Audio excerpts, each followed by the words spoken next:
coup, j'ai demandé le code NEF parce qu'il ne l'avait pas mis dans le livret.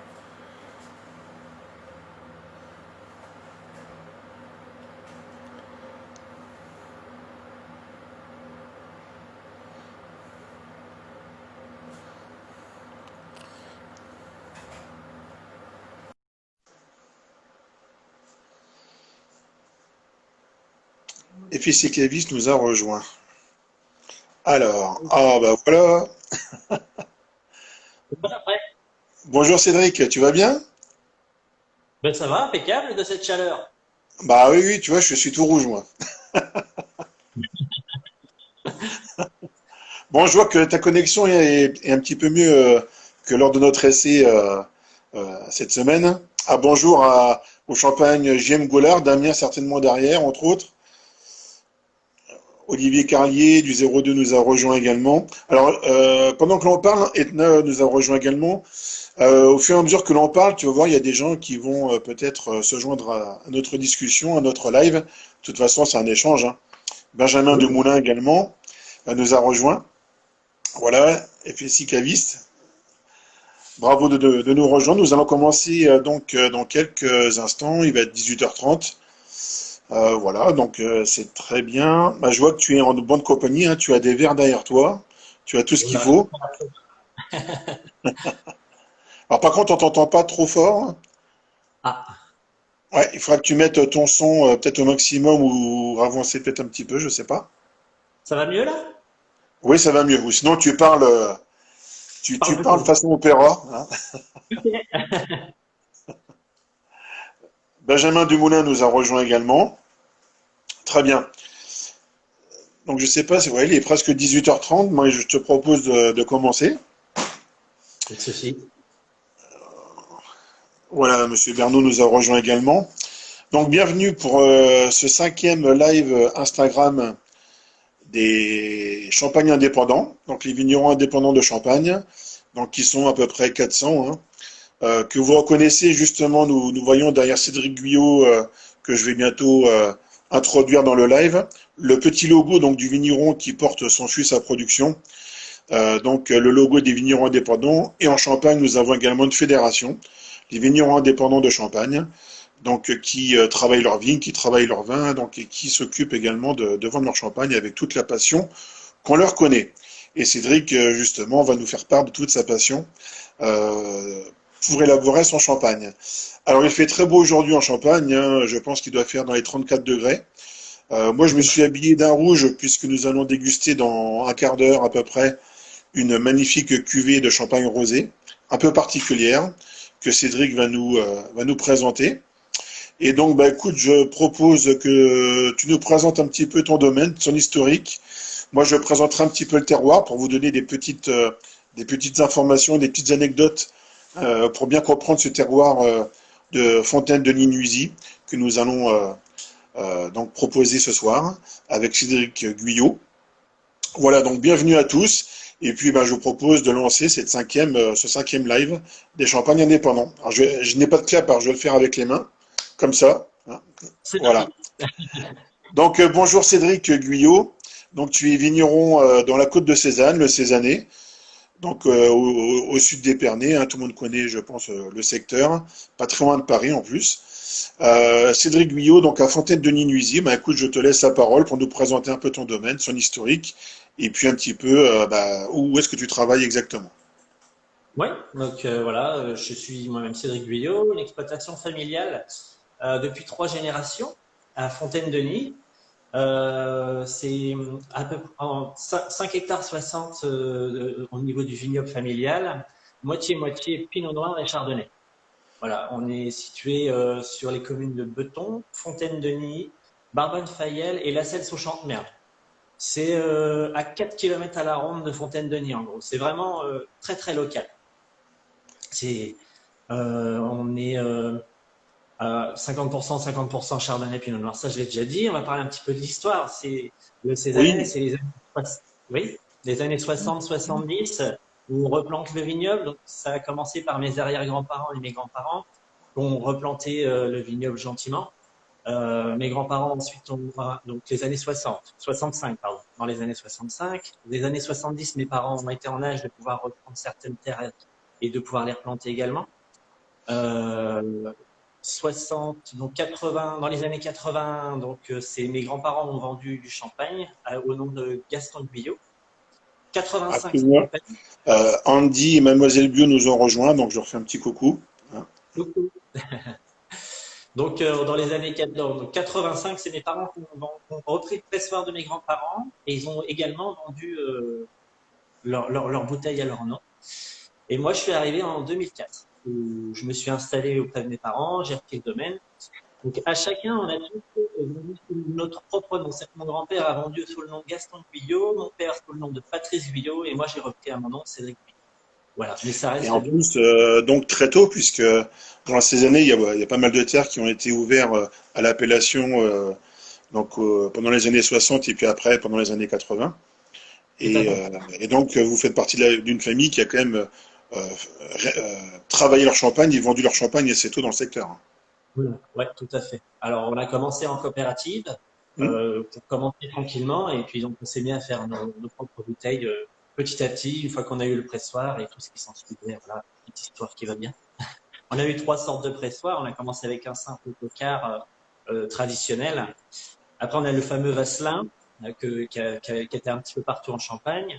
Et quand on a appris que au niveau qualitatif, ça pouvait pas être forcément le meilleur, on s'est mis avec un traditionnel, enfin, non, pas un traditionnel, pardon, un pneumatique à la verticale.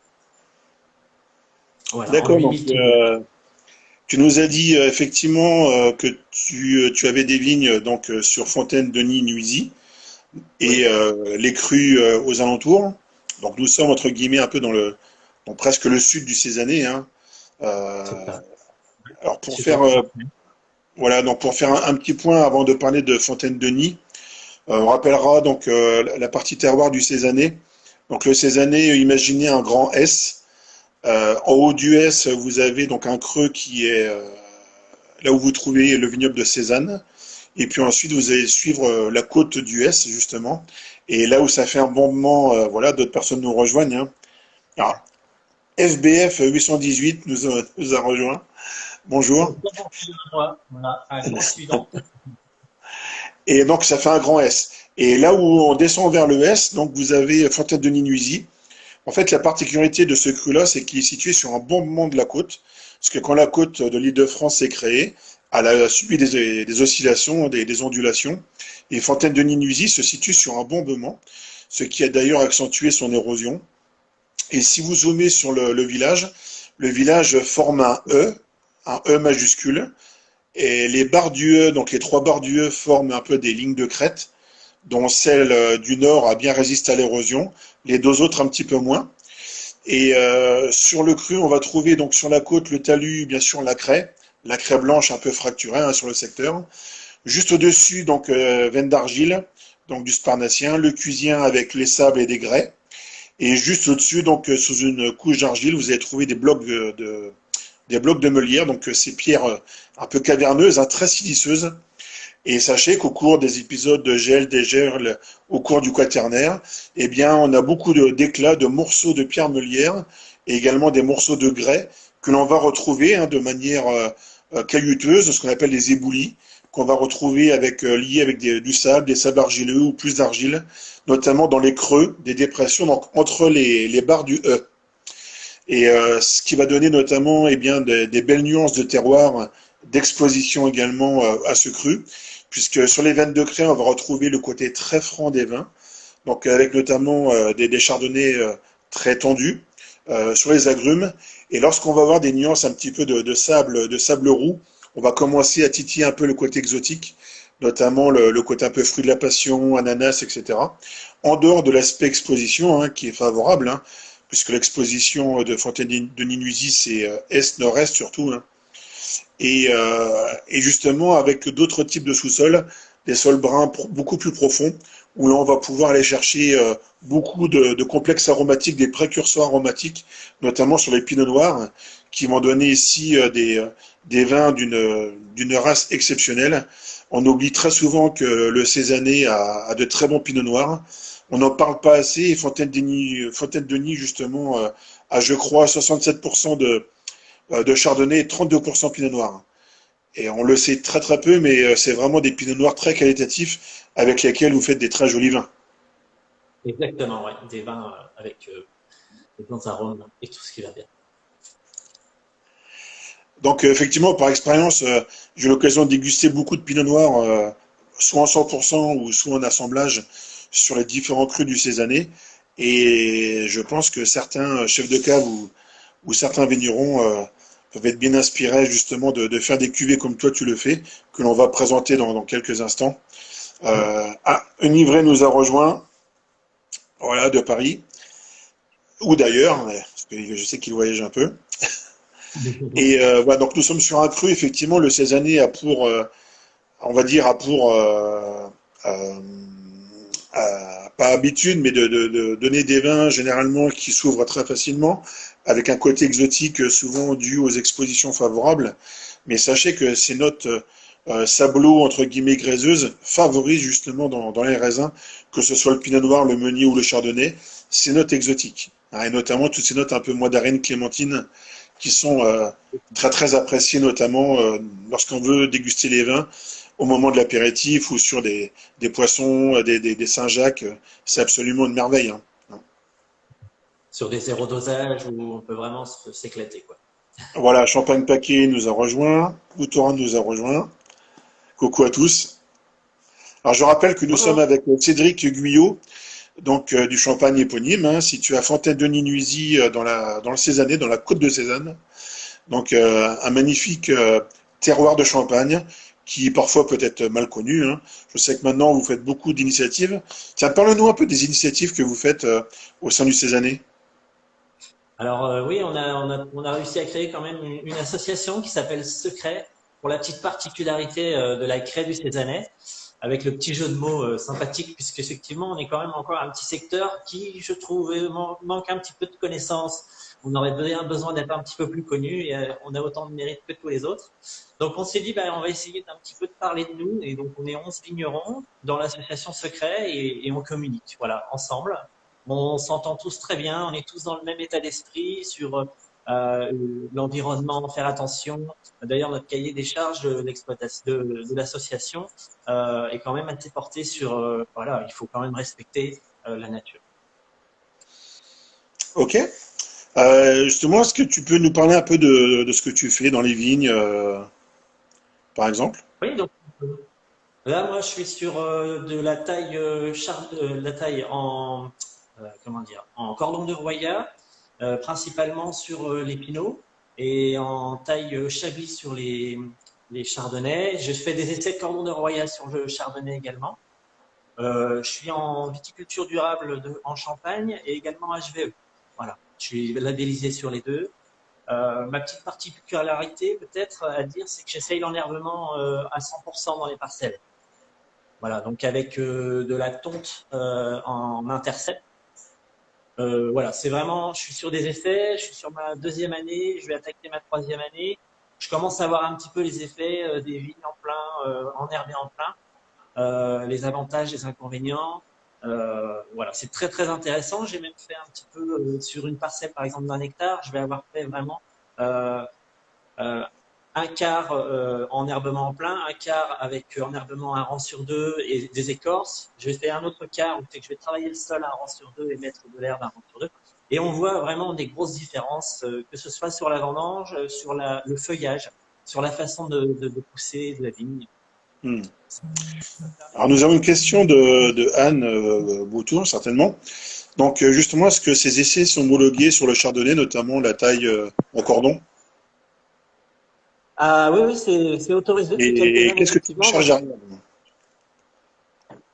tu m'entends? Oui, oui. Et on a une deuxième question, justement, pourquoi cette taille-là et qu'est-ce que tu recherches derrière? Eh ben, j'ai remarqué que sur mes pinots, ça me permettait de limiter fortement les rendements et de concentrer au niveau des grappes. Et je me suis dit, avec comme tu as expliqué si bien notre terroir, l'expression de notre terroir, je voudrais voir ce que ça donne sur un cordon avec du chardonnay. une concentration. Voilà, je fais des essais. Et bon, je vais vraiment avoir des résultats sur cette prochaine vendange. Je vais pouvoir voir réellement D'accord. ce que ça donne et comparer. Effectivement, c'est intéressant, j'en avais déjà parlé, hein. Enfin, j'en avais déjà entendu parler justement de certains vignerons, même dans la Côte des Blancs, hein, qui font des essais comme ça de tailles différentes, euh, de manière. Ah, Champagne Legré qui nous rejoint. Bonjour à vous du côté de Talus-Saint-Prix. Et Bonjour. effectivement, je sais qu'il y a pas mal d'essais aujourd'hui. Les vignerons, et tu le montres encore, hein, font des essais, non pas pour faire des essais, mais pour comprendre aussi et pour essayer d'augmenter l'aspect qualitatif des vins en fonction également du changement climatique, hein. Puisque, Paul nous rejoint également, Champagne, à Falice-Froissart. Bienvenue. Donc effectivement, on voit que les choses évoluent énormément. Et moi, pour faire analyser beaucoup de fausses pédologiques, effectivement, le fait de faire plonger ne serait-ce juste ces vignes permet déjà d'avoir beaucoup plus de précision aromatique et de fraîcheur d'ensemble qui n'est pas forcément liée à l'acidité. Donc ça, c'est quelque chose de très intéressant justement au regard de l'évolution climatique. Champagne Gimonet, Pierre Gimonet, euh, merci de nous rejoindre. Alors, je rappelle que nous sommes avec Cédric Guyot du Champagne, Cédric Guyot, installé à Fontaine-Denis-Nuisy, donc dans la côte de Cézanne. Alors, nous avons déjà évoqué le terroir de Fontaine-Denis-Nuisy. Donc, je rappelle justement ces deux éléments, trois crêtes de craie, dont celles du sud qui sont érodées et qui sont surmontées par des sols bruns calcaires riches notamment en colluvions, en éboulis de sable, de grès et de pierre meulière, donc de silex également, hein, qui vont nuancer bien sûr l'expression des vins. Tout l'aspect un peu sable roux, grès vont amener un côté un peu exotique sur les cépages en termes de précurseurs aromatiques, tandis que l'aspect plus meulière silex va développer bien sûr les notes un peu fumées, un métal, feu entre guillemets, et les notes épicées notamment au vieillissement des vins. Donc toutes ces nuances-là, effectivement, participent de manière locale sur les parcelles à avoir des typicités, soit révélées par du parcellaire, ou soit justement complémentées par l'assemblage. Et ça, c'est très intéressant justement de bien connaître son terroir pour s'amuser un peu avec tout ça, hein. Hein. Exactement. Hein. On s'éclate avec tout ça. Ok, alors est-ce que tu peux nous dire justement d'où vient cette cuvée séduction? Alors moi je la connais un petit peu parce que j'ai eu l'occasion de la déguster quelques fois. Justement, parler du pinot noir dans le Cézanais, la qualité des pinots noirs dans le Cézanais. Bien évidemment, celles et ceux qui sont en face de nous, qui nous rejoignent, ne pourront pas déguster forcément cette cuvée, mais je les encourage à venir te voir et à la déguster car c'est vraiment une cuvée magnifique et ça montre à quel point le pinot bien travaillé et récolté à maturité dans ton secteur fait des choses vraiment merveilleuses. Ouais, très Je te très laisse te apprécié. présenter ce pinot noir. Oui, donc là, on est sur une cuvée où je suis en 100% pinot noir. C'est un rosé de saignée, et simplement de saignée, avec aucun assemblage. On est sur deux parcelles situées sur Bouchy, le lieu-dit Bouchy sur Fontaine-Denis et le lieu-dit Les Grands Puits sur La Celle au Chantemerle. Voilà, ce sont deux terroirs qui se ressemblent assez sensiblement. Et c'est également deux parcelles où j'ai des faibles rendements. Donc je vais avoir une bonne concentration et je vais pouvoir avoir un fruité qui, voilà, c'est de là que vient le fruité que je ressors de là. Après, on est sur un remontage à la pompe 2 fois par jour, le matin et le soir. Et comme on le sait, pour un rosé de saignée, ça va être vraiment à l'appréciation avant chaque remontage qu'on va tirer le jus pour en faire le rosé. Voilà, moi c'est vraiment sur de la petite cuvaison, c'est entre 700 et 1500 bouteilles l'année où ça va me parler quoi. Si les pinots ne me parlent pas, je vais pas en faire. C'est vraiment, enfin c'est sélectif. Anne Voilà, Bouton c'est nous pas. dit Anne Bouton nous dit qu'elle a déjà dégusté ton rosé de saignée lors d'un dîner à Cormez-et-Vin. Donc c'est magnifique, hein. Parce Bah qu'effectivement, oui, on en parlera au cours de la dégustation, mais c'est une cuvée bien sûr de plaisir, mais c'est une cuvée éminemment gastronomique, hein. tout à Et on fait. verra bien sûr à l'entrée de l'été, là, qui est déjà très chaud, Ouais. justement, comment on va pouvoir le magnifier, et comment lui va magnifier également les plats que nous aurons devinés. ou en tout cas que le champagne nous aura inspiré. Alors tu nous dis que, donc bien sûr, le temps de macération dépend de l'année, hein, bien évidemment. Celui que nous allons déguster est issu de quelle base de récolte? Là, on est sur une récolte de 2016. Donc récolte 2016, hein, donc très belle maturité en plus. Ouais. Et sur cette récolte-là, donc tu as fait une macération de combien de temps? Combien d'heures? Alors là, on était sur une macération de 2 jours. Exactement. Sur deux Ça a jours. été Hein. assez rapide. J'ai connu plus rapide, mais c'était quand même assez Ouais. rapide. Ok, bah écoute, je te propose de sortir la bouteille. Moi, je l'ai à côté de moi. Je vais la Ouais. montrer face caméra. Déjà pour vous montrer un peu la couleur. Alors, je me suis habillé en rouge hein, exprès, justement pour vous montrer un peu cette cuvée qui s'appelle donc Séduction. C'est Cédric qui élabore deux rosés, hein, un rosé d'assemblage et donc ce rosé un peu plus rare, hein, 1500 bouteilles comme il l'a dit à l'instant, avec ah ben tiens, on est déjà sur une viande rouge, hein, sur des Oui, pourquoi propositions. pas. Donc, Oui, oui. hein. J'ai pas Bon, entendu, excuse-moi. non, non, je sais pas si tu peux lire les commentaires au fur et à mesure. Oui, j'arrive à les lire, tout à fait. D'accord, ok. Alors, donc je vous propose de passer à la dégustation du champagne. Donc c'est un champagne que tu laisses sur latte combien de temps? 2 ans et demi. Voilà, j'aime pas trop prolonger parce qu'on va perdre le fruité et c'est pas le but. Oui, hein, c'est vrai qu'il faut dire à nos amis qu'effectivement les rosés issus de macération ou de saignée sont des champagnes dont la couleur va évoluer rapidement dans le temps. Donc pour éviter ces désagréments et pouvoir avoir un fruit frais, pulpeux, juteux, tel qu'il est voulu par le vigneron, effectivement, généralement, on vous conseille de pas trop les garder, non pas que ce sera pas bon, mais que les choses vont évoluer et que le champagne aura peut-être perdu de son éclat fruité euh, Ouais. après plus d'années, entre guillemets, passées en cave. Et, euh, et ça ne servira à rien en plus. Donc, Non, on va perdre ce qu'on a, toute la qualité qu'on a et le fruité. Ça sera pas mauvais, mais ça sera plus à son apogée, quoi. voilà. Alors, je vais montrer justement le versement pour avoir cette belle couleur d'été, entre guillemets, qui se joint à nous. Hein. Voilà. Et c'est presque aussi rouge que mon maillot. Hein. Mais c'est un jeu de lumière, en fait. Hein. Oui, c'est assez Voilà. foncé. Ça peut être parfois même un peu déroutant. Voilà, je vous montre ce beau ciel étoilé de bulles. Hein. On ne regarde jamais le champagne par en dessous. Et moi, j'aime bien au moment du versement, on a un joli ciel de bulles comme ça. Et quand il est éclairé Ouais. par ce côté rouge rubis, hein, c'est un plaisir visuel hein, dont on ne se lasse pas. Hein.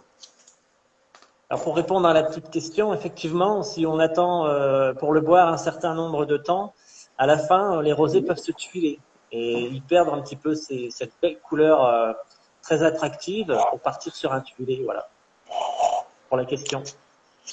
Alors souvent, en dégustation de rosé comme ça, assez soutenu, on nous demande, bah, c'est pratiquement rouge. En fait, non, le champagne, il n'est pas rouge. On est sur des tonalités qui sont un peu rose cerise ou rose framboise ou rose fraise avec la macération. Par contre, on peut avoir des éclats, des reflets, donc vraiment partant du fond du verre, qui eux, par contre, ont des tonalités rouge rubis. Hein. Et c'est ça justement qui amène ce côté lumineux et qui nous enchante un petit peu le coin de l'œil, hein, notamment par son éclat. Mais la couleur de base, elle n'est pas rouge. Hein. Si Non, on faisait non, non, c'est pas du tout voilà, rouge. en Champagne, on n'a pas le droit de faire du champagne rouge. Et heureusement, depuis quelques années maintenant, on nous autorise à faire des champagnes de macération, car Oui, sachez-le, hein, il y a encore quelques années, notamment certains agréments ne passaient pas hein, à cause de la ça ne couleur. passait pas, ouais. Voilà, non pas parce que le champagne était trop coloré, c'est parce que les gens ne considéraient pas que c'était du champagne. Alors que dans la Côte des Exactement, Bas, on fait ça depuis très longtemps déjà. Hein. c'est ça. Maintenant, c'est rentré dans les mœurs, et heureusement, on va dire pas la mode, mais les vignerons s'amusent à en faire de manière un peu plus rapprochée des secteurs plus connus comme Épernay ou Reims. Hein. Mais c'était Exactement. c'était un combat. Hein. Alors, je vous propose déjà avant de peut-être l'analyser un peu plus, déjà de le goûter. Hein. Donc, Marion et Léra de 202 nous ont rejoints.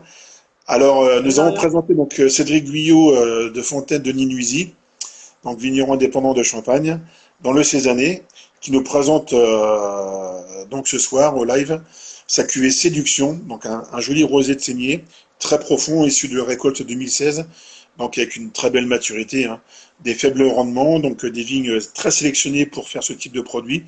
On le rappellera jamais assez également, hein. Et donc, allons-y, hein, à la bonne vôtre. Un santé à À toutes la et à tous, vôtre. comme on dit en Champagne.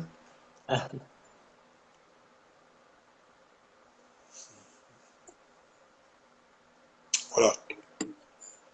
Donc là, j'ai l'impression d'avoir croqué dans, croqué dans un multifruit rouge, multifruit noir. C'est vraiment une pureté de fruits, ce vin, c'est impressionnant, hein. Santé, Marion. Alors effectivement, lorsque vous prenez ce vin, ben, c'est sûr qu'on ne le met pas à la lumière parce qu'on peut avoir des mauvais goûts. Par contre, imaginez déjà vers, il est quelle heure là? Presque 19h. 19h, vous êtes sous le parasol, vous vous engagez vers un apéritif dînatoire, voire même éventuellement des grillades de la plancha et autres. On arrive un peu à une mode presque un peu espagnole, hein, barcelonaise, d'aller faire Oui. d'aller déguster quelques tapas vers 22h30, vers 23h, 24h, 1h du matin. Et là, ce type de champagne permet justement d'accompagner vos tapas salés et sucrés tout au long de votre dégustation.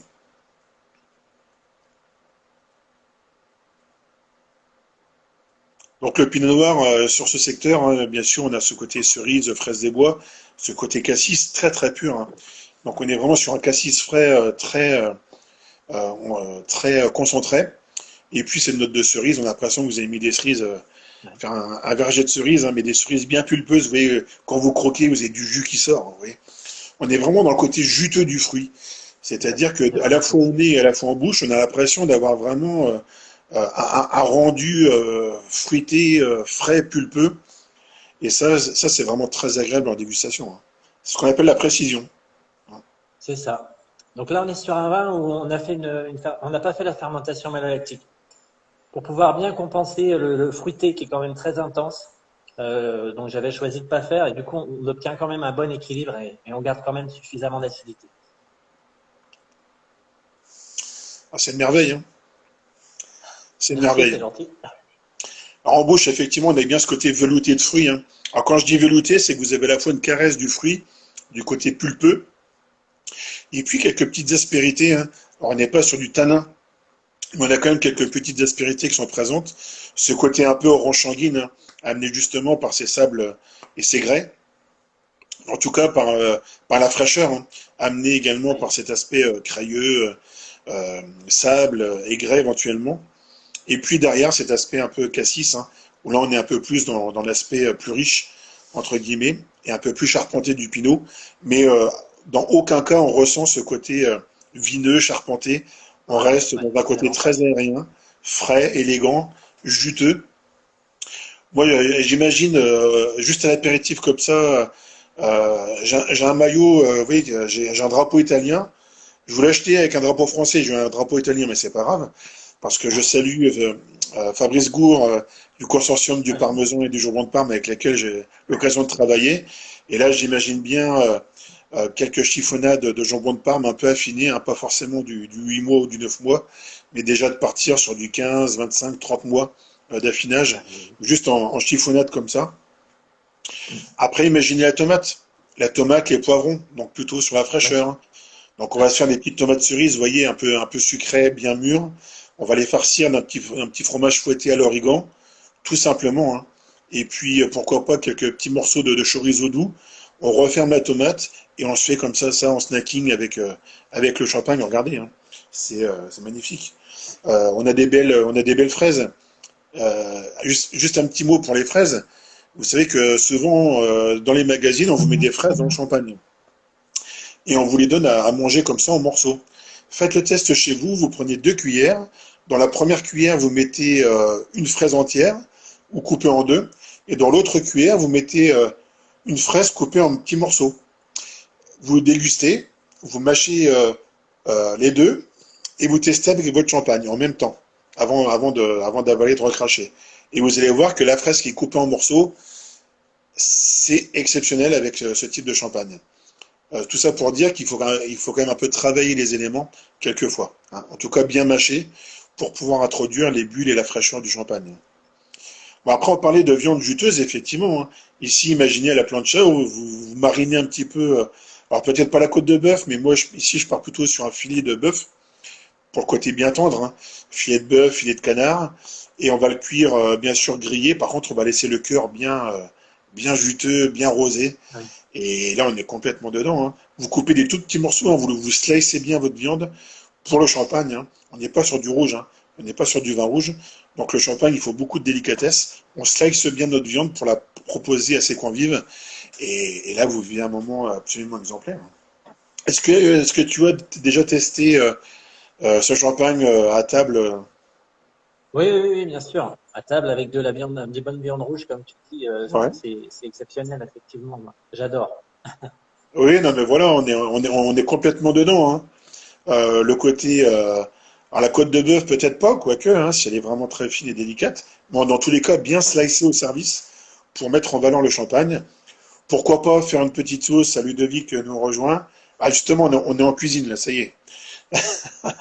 Impeccable.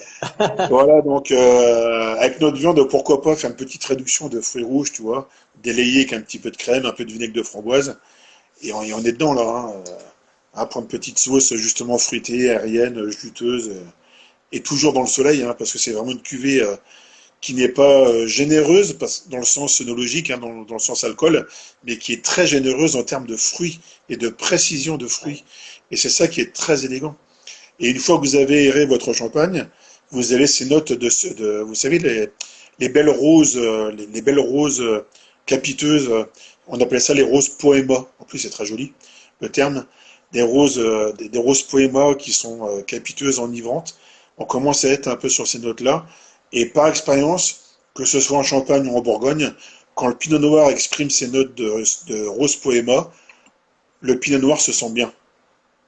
c'est ça. Et il est bien exprimé. Donc ça veut dire, enfin tout est dit là. C'est que le vigneron a fait son travail, nous l'a bien interprété et nous le rend bien dans le verre, hein. Ça, je dis pas ça parce que tu es là, hein. Bah non. Voilà. On le dira facilement également, hein. J'ai l'habitude de le dire assez souvent d'ailleurs, hein, de faire cet écho justement. C'est notre floral qui amène beaucoup d'élégance et qui nous permet justement de continuer plus tard dans la soirée. Pourquoi pas avec des fromages de chèvre, tu vois. Des fromages de chèvre agrémentés de quelques herbes aromatiques, tu vois, différentes tonalités. Ça peut être très intéressant. Et puis finir, voilà, sur des fruits, sur des tiramisu au biscuit rose de Reims, avec un mascarpone très aéré au blanc en neige, tu vois, juste un peu délayé, aux fraises. Voilà.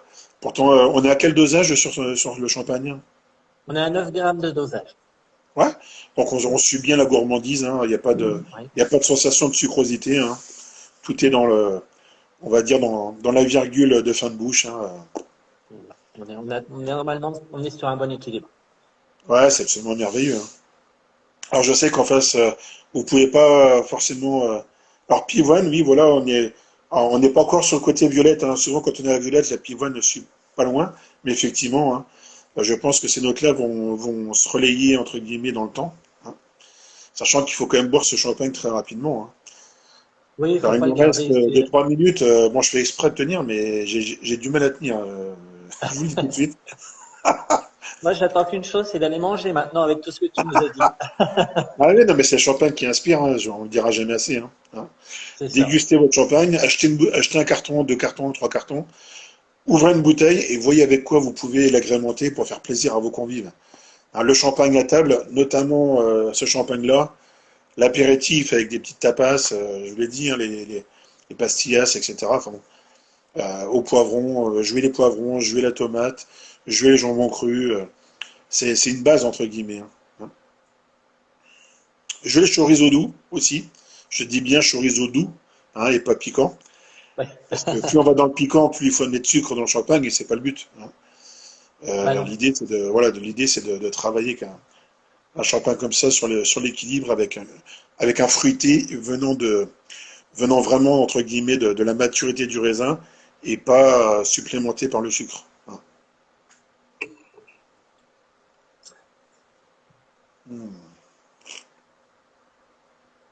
Vous voyez, je deviens tout rouge, mon maillot il devient rouge. Moi, je deviens rouge. Là, on est en train de prendre des bonnes choses, hein. Hein, le côté argileux pour le teint, c'est très bon. Et la craie le sable pour les os, c'est très bon aussi, hein.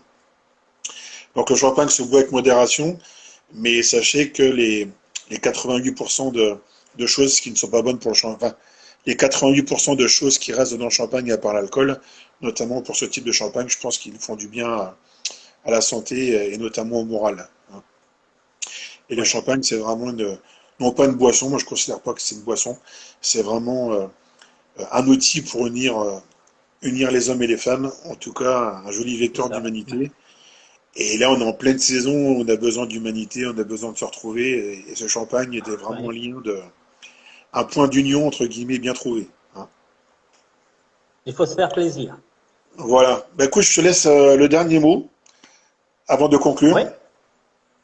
Bah écoute, c'est toujours un plaisir de passer un petit moment avec toi. Voilà, on apprend toujours quelque chose à chaque fois qu'on se rencontre. J'apprends toujours quelque chose. Et je suis vraiment ravi d'avoir fait cette dégustation. Et puis j'espère que toutes les personnes qui nous ont suivis, voilà, seront ravis également. Voilà. Un grand Merci à merci à toi, toi, Geoffrey. Cédric, pour ce partage, hein, c'était vraiment un grand plaisir. Un médicament pour l'âme, effectivement, hein.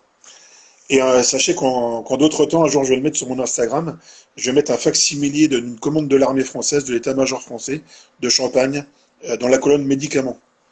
C'est un facsimilé que j'ai retrouvé. Alors bien sûr, les temps ont changé, hein, mais voilà.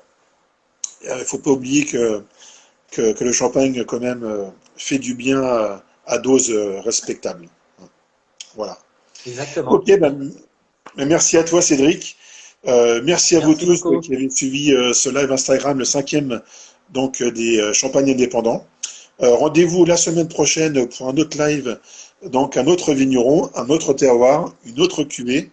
Merci, merci Marion, merci à tous. Et puis, bah, vive la Champagne, vive le Cézanne. Hein, merci à toi, Cédric. On n'a pas dit à quel prix Merci sortait beaucoup. la cuvée chez toi. On peut acheter la Alors cuvée elle est à une fois 25 et à euros. quel prix? 25 euros. 25 € et on la trouve chez toi ou sinon on peut la trouver où? Elle est vendue à peu près partout. J'ai des dépôts, une quinzaine de dépôts en France, éparpillés en France. Voilà, et on peut la trouver également aux États-Unis et puis bientôt en Italie. D'accord, donc en fait, si vous voulez acheter cette cuvée, bah, appelez Cédric, hein, en plus c'est quelqu'un de très sympa. Vous verrez, il vous donnera l'adresse des dépôts. On n'oublie jamais de donner effectivement ce type d'informations. Il faut toujours appeler le vigneron. On trouvera toujours un moyen, en tout cas, de boire son champagne. Exactement. Ok, bah merci à toi Cédric. À Merci bientôt beaucoup. et à bientôt À à la toutes et à prochaine. tous. Merci beaucoup et vive la Champagne. Bonne soirée à tous. Bonne Au soirée. revoir.